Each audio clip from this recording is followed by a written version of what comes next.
Hi, my name is Amira Madab. I'm a researcher at Penn State, and this video is a short introduction into electrochemical impedance spectroscopy, EIS, which is a technique available at the Electrical Characterization Lab as part of MCL at Penn State.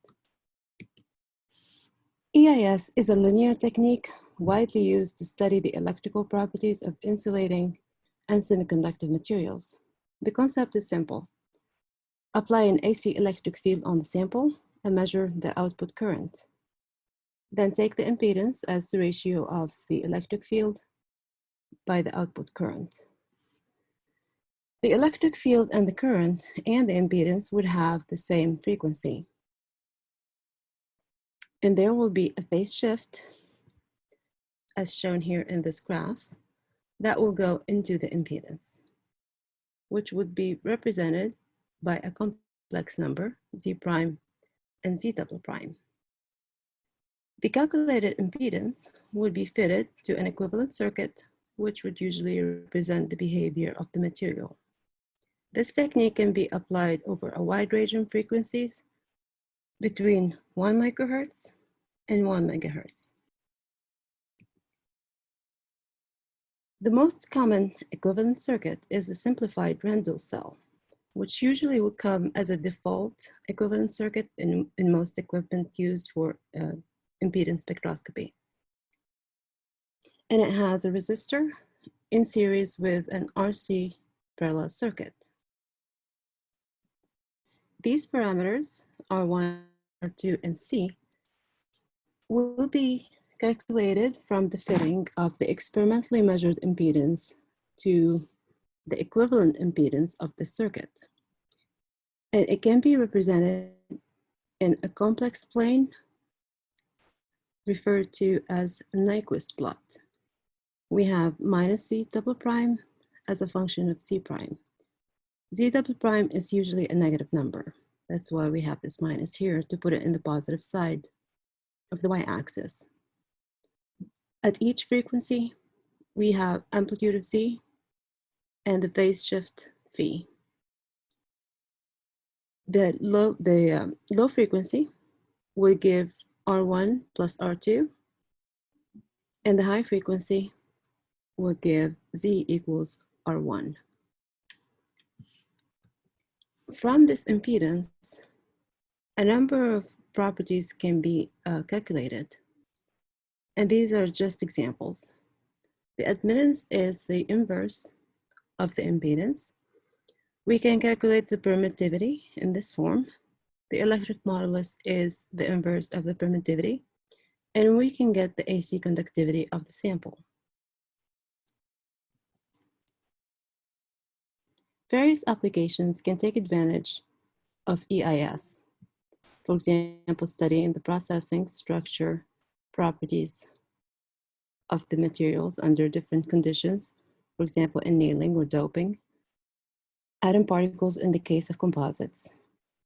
And talking about particles, they bring in interfacial effects, which can be studied with impedance spectroscopy, electrode effects as well, redox reactions at the electrodes. Additionally, EIS can be used to characterize or diagnose power sources, such as batteries or fuel cells. The materials tested can be insulators or semiconductors, as previously mentioned, but it can also be applied on devices, such as MEMS, NEMS, actuators, and sensors. And this is not an exhaustive list of applications. There are others can be found in the literature. We're going to go through two examples of EIS application. The first one is the processing structure property study. In this study here, we have a ceramic that was doped and annealed at two different conditions, under oxygen and under nitrogen. And the SEMs, scanning electron microscopy for the different cases, are presented here. And I put in the color around the SEMs to show which Nyquist plot correspond to the experimental conditions of the processing. This study concluded that under oxygen annealing, the grain boundary resistance was increased. And how do we see that from the Nyquist plot? This region represents the bulk behavior. In this case, that will be the grain behavior. The lower frequency range usually shows the contributions from interfacial polarization. And in this case, the interface comes from the grain boundary. And the diameter of this arc is measured as the grain boundary resistance.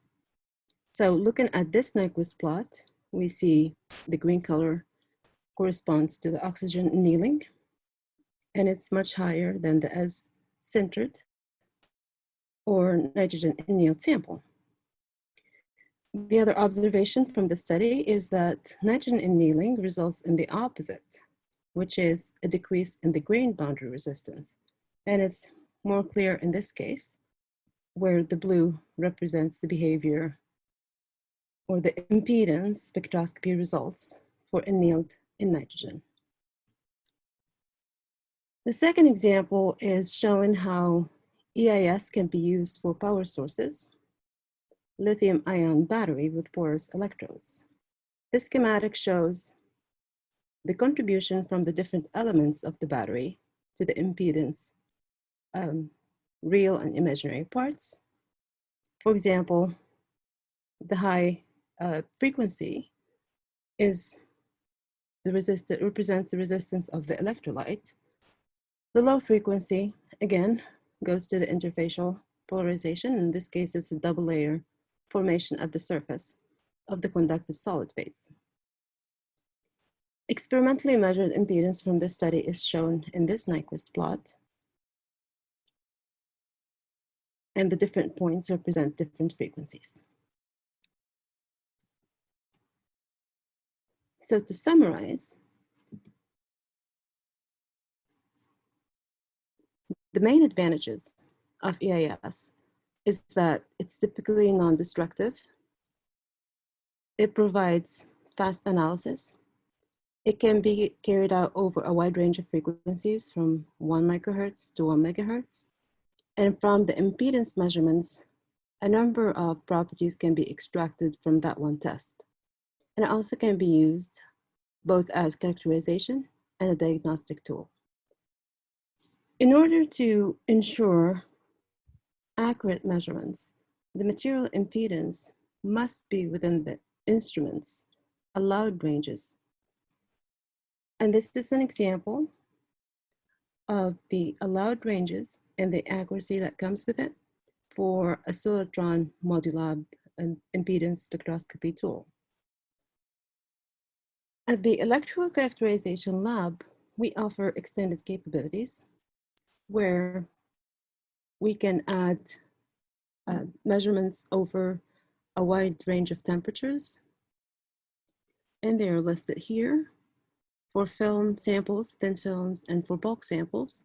We can also apply high voltages to see how the dielectric behavior changes as a function of applied voltage. And we can do that on thin films as well as bulks.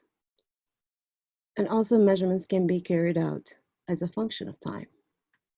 More information on EIS, as well as other electrical characterization tools, can be found on the website of MCL.